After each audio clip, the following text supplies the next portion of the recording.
मद्यप्राशन करत असाल तर सावधान.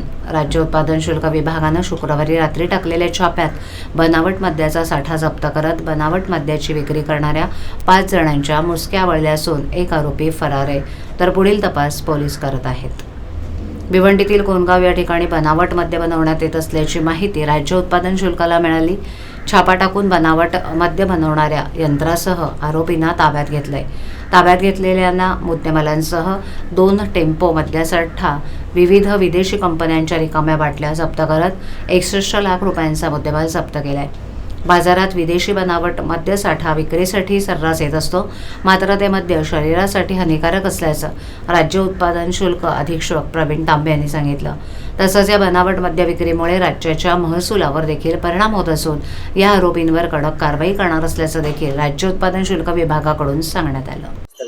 हा जवळपास ह्या पूर्ण गुन्ह्यामध्ये 61 लाखापेक्षा अधिक किमतीचा मुद्देमाल जप्त केला.